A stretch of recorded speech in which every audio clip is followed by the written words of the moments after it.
a black Brazilian football player, was regarded as the greatest player in history for more than 50 years. Edson Arantes do Nascimento, better known as Pele, has won more World Cups and scored more goals than any of his contemporary competitors combined.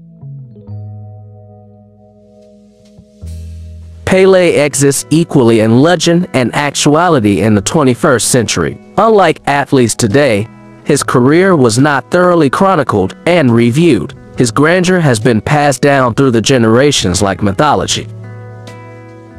No one can match Pele's 3 World Cup victories or the way he won them. He made football history in 1958 by becoming the player to play in, score in, and win a World Cup final at the age of just 17. He was a member of the final team to win back-to-back World Cups 4 years later. Then, in 1970, he served as the focal point of one of the most outstanding international teams ever put together. Pele scored the opening goal in Brazil's 4-1 victory over Italy in the game's final, but it was his pass to captain Carlos Alberto for his team's 4th goal that made him famous.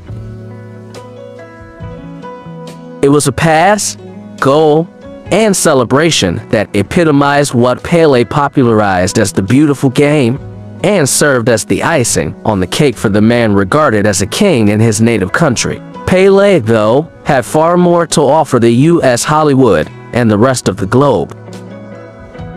Pele's ascent to fame was not easy.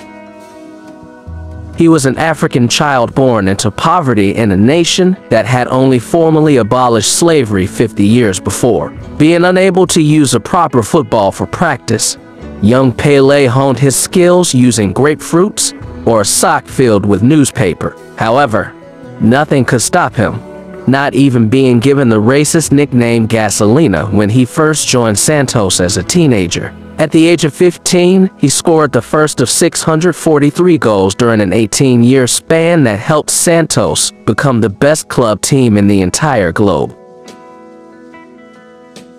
Pele had a preternatural knack for finding the back of the net during his playing days. He had excellent footwork with both feet and always understood where to stand. He was lethal in the air despite being barely 5 feet 8 inches tall. He was able to play in the front line as a striker, winger, and creative midfielder. He was a formidable playmaker outside of the penalty box thanks to his work ethic, vision, and creativity.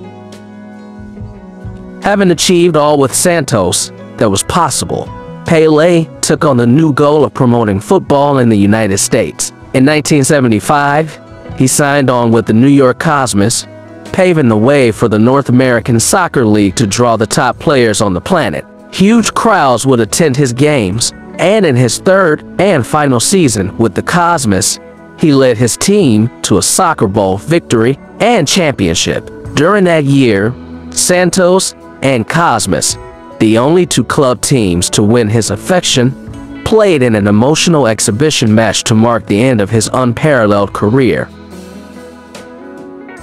Pele's brilliance provided one of the greatest sporting legacies in history by inspiring football players all around the world.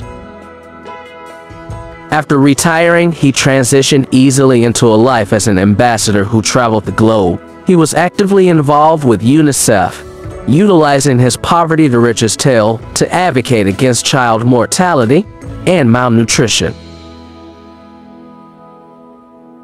He also had time for Hollywood, heeding the request of renowned filmmaker John Huston when a film with the football theme entered production. In 1981, the film Escape to Victory was published, starring legendary actors Sylvester Stallone and Michael Caine, as well as football greats Pele and Ossie Ardiles. Pele was the ideal football Tinseltown crossover star, having just finished his time at the Cosmos.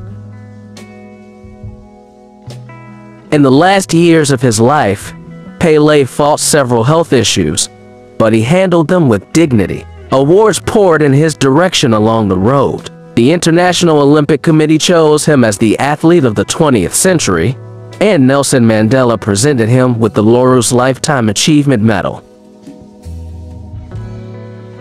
He died on the 29th of December, 2022. There has never been a career like it. From the streets of Sao Paulo to the first black man to grace the cover of Life magazine.